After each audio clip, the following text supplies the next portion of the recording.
know, it may just be me, but I really got a feeling like we could catch fire and have a great season, huh? Now, who's with me? Woo! The electric in the air! Sometimes may be good, sometimes may be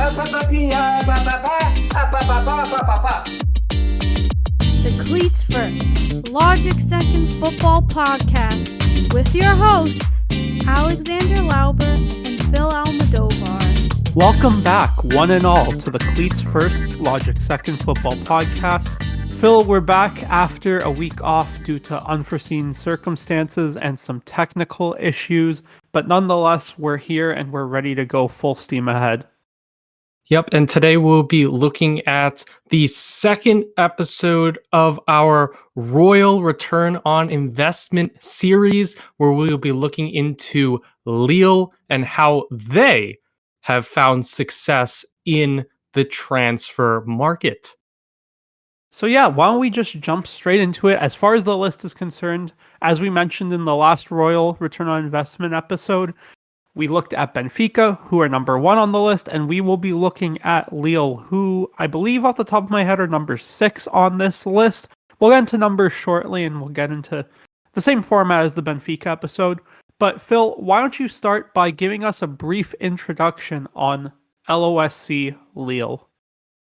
Yes, Lille were founded in 1944 as a result of a merger. You don't really see clubs founded by merger, but Lille are a small exception. They are based in Lille, quite obviously. They have bounced from Ligue 1 to the second tier in France back and forth since their inception. However, they have found success in France domestically throughout their history, despite many relegations and promotions. They have won Ligue 1 3 times, the latest in 2011. They've won the Coup de France, which you can equate to the FA Cup, the DFB Pokal, the biggest domestic cup in France. They've won that 6 times. Once again, the latest 2011. They were last promoted to Ligue 1 in 2000, and they have finished in the top 4 9 times since. So that's 9 times in 20 seasons in a Champions League position. Not too bad, Alex.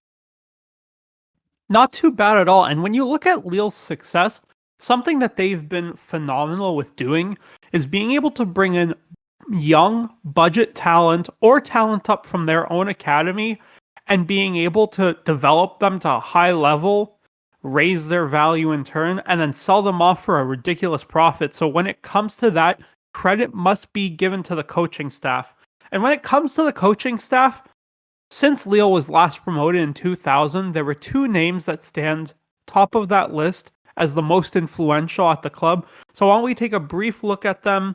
First, we have Rudy Garcia, and then his successor, Christophe Gauthier. So, Phil, why don't you start off with Rudy Garcia? Tell us a little about him and his tenure at Lille.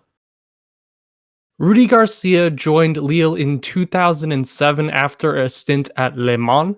He was known prior to coming to Lille as a manager that was able to take teams from the brink of disaster, really, to being competitive, being really good. And he did this a lot with the French second tier. He had done it previously, like I said, most famously with Le Mans before coming to Lille, had sent them from being the bottom of this French second tier to a team that was competitive more towards the top of that table.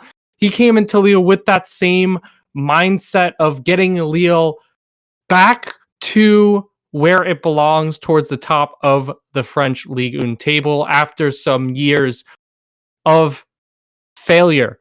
Now, he took a much different approach to his management style to his predecessor at Lille, in the fact that he took a more attacking approach.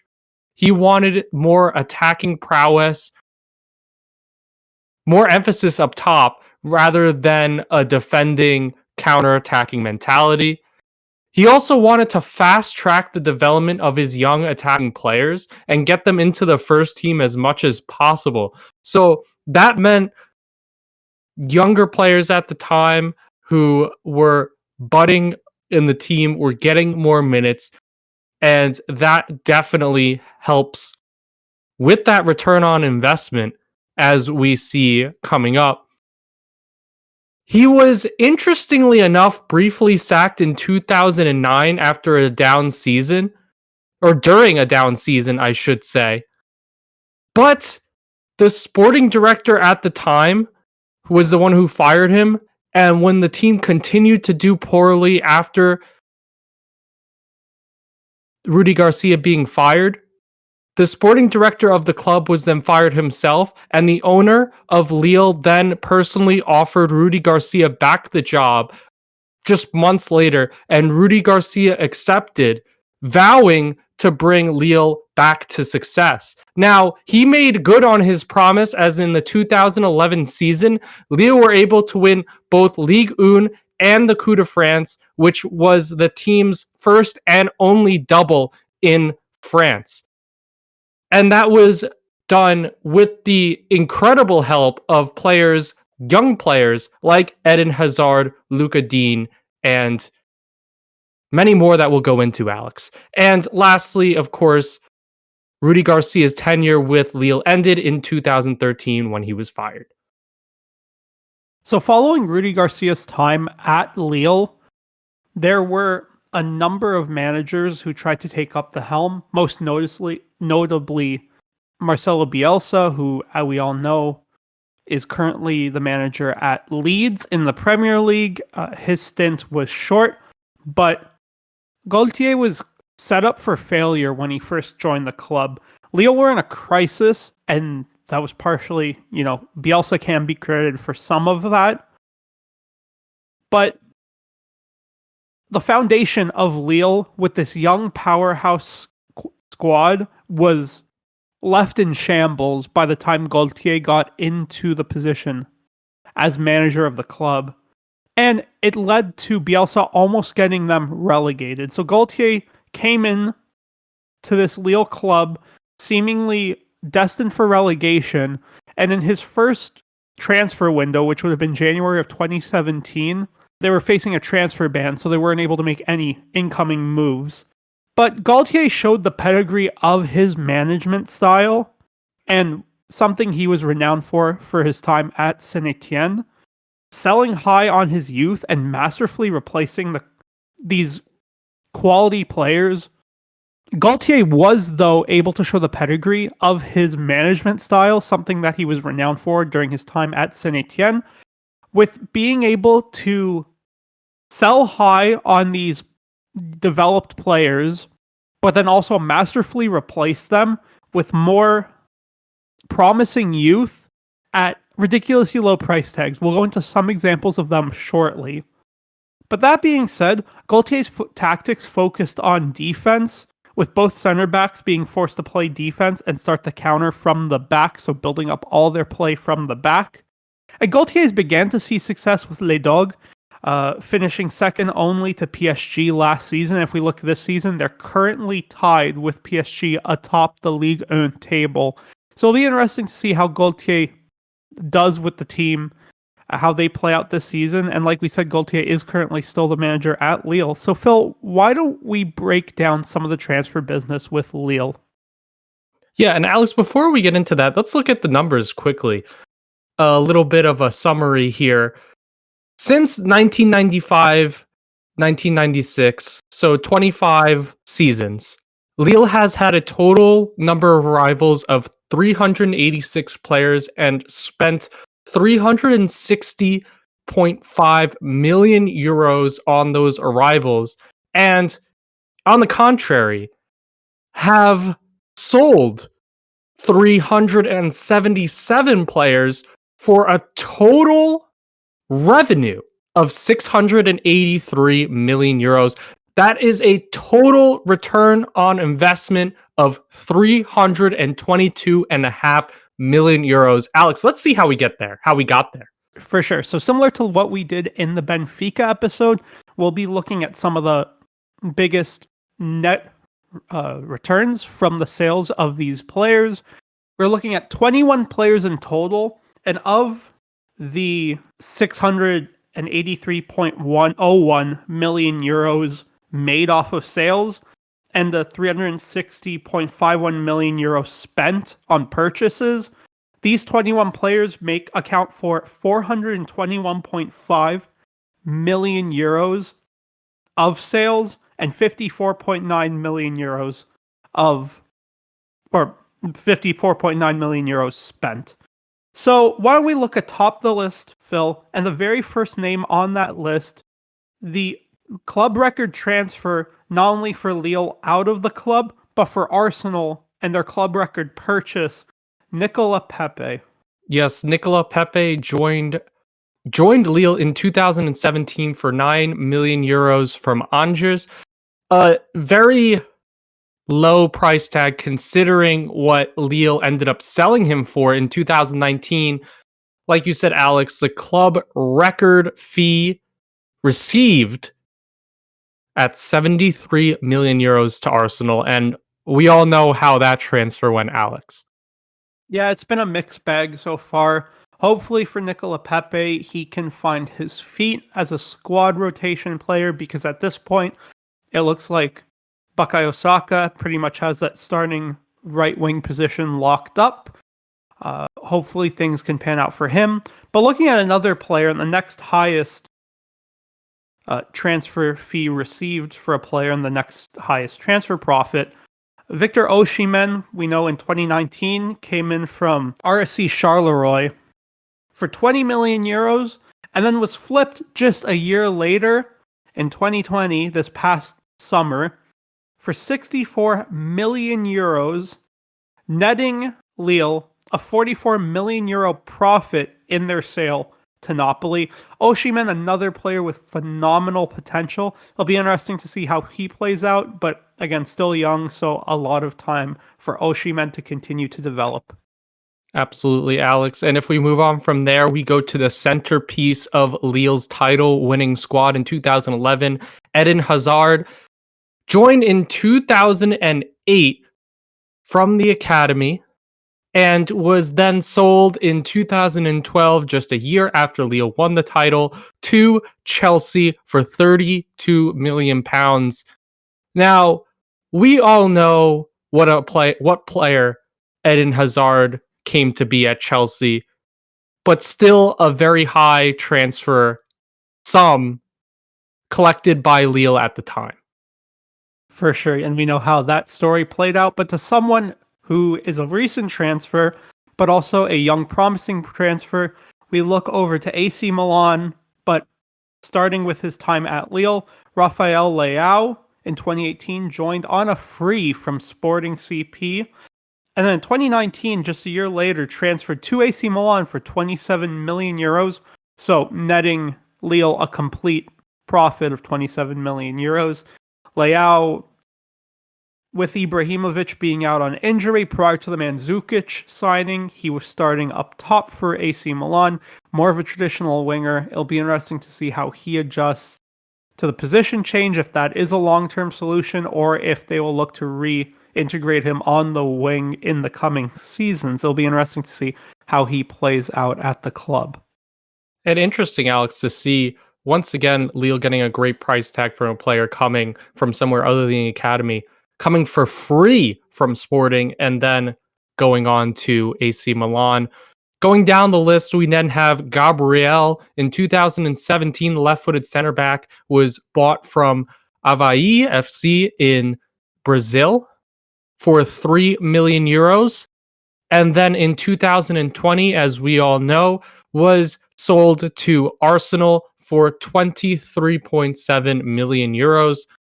A profit of 20.7 million euros for Lille. Another quality player. For sure, for sure. So from there, we can move on to the next name on the list. Sofiane Boufal in 2015 joined from Angers for 3 million euros and then was flipped a year later to Southampton for 17 million euros netting Lille a profit of 14 million euros. We know Buffal, I believe, is back at Angers, if I'm not mistaken. But, another huge transfer fee and a huge profit for Lille. Yeah, and going down that list, Michel Bastios, the next player. 2006, he came to Lille for £3 million for Atletico PR in Brazil. He then was sold in 2009 for 16.4 million euros. I should have said euros before on the arrival as well. All of this is in euros. And he was sold to Lyon. Now, if we look at the next name on this list, really interesting one because his name, he's currently a hot prospect in the Premier League, but he once upon a time played at Lille. Yves Bissouma, 2016, rose up through the academy at Lille, actually. And then 2018 was sold to Brighton for a fee of 15.4 million euros, totaling a net profit of 15.4 million euros. And it's almost certain, Phil, regardless where Yves Bissouma ends up in the future, assuming he does get sold to one of the bigger clubs who are interested in him, that fee will be significantly higher than 15.4 million euros. Yeah, and Alex, that was an interesting story with Yves Bissouma, because if we go back to when we were talking about Christophe Gauthier, Yves Bissouma was a player that was at Lille during the time that Lille were facing that potential transfer ban from violating financial fair play. They needed to sell players, and at the time, Gauthier deemed fit that they sell Yves Bissouma as one of the players that they would get that money reimbursed to them. So Bissouma was sold to the first bidder, which was Brighton and Hove Albion, and how lucky were Brighton and Hove to be able to get a player of Yves Bissouma's quality? They were definitely lucky, and like I said, I think they'll be the ones who are laughing in the long term, while it will be losing a cornerstone of their team. When they eventually sell him, I'm sure that Brighton will be able to take those massive earnings and then be able to turn them into multiple reinvestments for the club. Next up, we have Abdul Kader Keita. In 2005, he joined from Al Sadd in Saudi Arabia for 3 million euros. He then was sold in 2007, the following season, to Lyon for 15.3 million euros. From there, we look back to the Premier League. Ironically, in 2011, Lucas Digne rose up through the academy at Lille.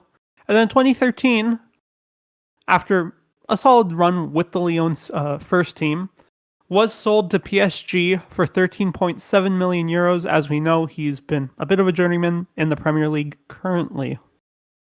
Yes, currently with Everton. And another player that was instrumental in Lille's title run in 2011. We then move on to Djibril Sidibe, who in 2012 joined Lille from the second division side Troyes for 2.3 million euros. He was then sold in 2016 for 13.7 million euros to Monaco. He then was able to win a French Ligue 1 title with Monaco, so maybe Lille wants that one back. But another big profit regardless for Les Dogs. Now we'll look over to Ibrahim Amadou, who in 2011 joined from AS Nancy for 1.8 million euros. And then 2018 was flipped for 13 million euros to Sevilla for a total net profit of 11.2 mil. We then look to Jean Makoun in 2002, so a while back, was brought in from the academy to the senior squad, and then in 2008 was sold to Lyon for 12.8 million euros. Continuing with the theme of academy products, we'll look next at Adama Nas Traore. No, that is not the Adama Traore who is playing at Wolverhampton Wanderers. This Adama Traore is currently playing in the Turkish Super League, but in 2015 he joined the senior team from the academy. And then in 2015, so the same year, was flipped to Monaco for 12.8 million euros. Yeah, Alex, and Adamas Traore is an interesting prospect in the fact that we talked about market value last week or last episode, and although it should be taken with a grain of salt, we get our information, of course, from Transfermarkt. Adamas Traore's market value at the time of the sale to Monaco was only 1 million euros. He ended up being sold for 11.8 million euros over his market value, which interesting that Lille were able to get that much for him. Definitely interesting. Again, like we say, Transfermarkt is one of the best sources at putting out transfer value, but as we repeat always, and we'll repeat again now, transfer value is subjective. At the end of the day, it's up to the team selling their asset as to how much they want to ask, and it's up to the teams interested in the player to offer as much as they're willing to pay for him. So, at the end of the day, if a team values a player higher than the buyer would value him, then a deal won't happen. That's where you get negotiations, and that's why you can see, deals happen where players sell for significantly under the market value or significantly higher than their market value. We then look to Divock Origi, who joined in 2013. Whether you know it or not, he was in Lille's academy, came up through the ranks to the senior team, and then was sold just a year later in 2014 to Liverpool, where he made his career there. 11.5 million euros for his transfer. Next, we'll look at another big name transfer to the Premier League. This one a little bit older, and we'll know this one didn't pan out exactly how Arsenal would have liked it, but in 2009, Gervinho joined Lille from Le Mans, and in 2011, transferred to Arsenal for 11 million euros, netting Lille a total profit of 5 million euros. And we know, again, Gervinho's been a bit of a journeyman since then, but while that transfer didn't work out for him, we know that he had, all in all, a not too shabby of a career, and is continuing to have it now. Yeah, and also going to another player who's having a not too shabby of a career, I would say his career has just started a major uptick. Florian Thauvin in 2013 transferred to Lille from SG Bastia for 3.2 million euros, and then was sold in 2013 for 11 million euros to Marseille. Really having a coming out party this season. Florian Thauvin, whether you say that Marseille won this transfer or Lille did, Lille were able to make a solid profit. On to the next name on this list, we'll look at Martin Terrier, who in 2016 rose up to the senior team from the academy, and 2 years later in 2018 was flipped for 10 million euros to Lyon for a big profit there. Then in 2017, Fode Bayotore was brought into the club for free from PSG, and then was sold a year later in 2019 for 10 million euros to Monaco. Speaking of players brought into the club for free, in 2010, Moussa Sow was brought in on a free from Stade Rennes, and in 2012 was flipped for a 9.1 million euro profit to Fenerbahce. And then to round off our list of players, we go to Peter Odemwingie. In 2001, was brought in for 600,000 euros from La Louvière, and then was sold in 2007 for 9.1 million euros to Lokomotiv Moscow. So, Alex, if we start to look at the trends here, we start to look at how Lille have seen success on the business side of things.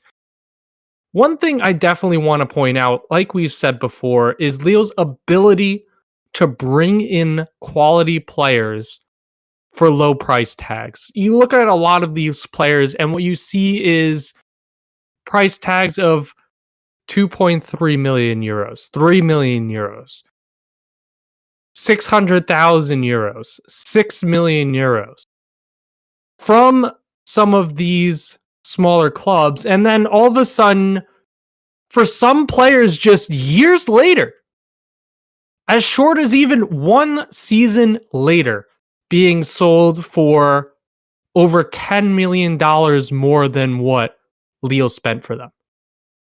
Well, Phil, see, and to harp back onto the last episode, the Schalke discussion, with these teams who are notorious for churning out big name talent, and I think it's fair to say that Lille can join these ranks.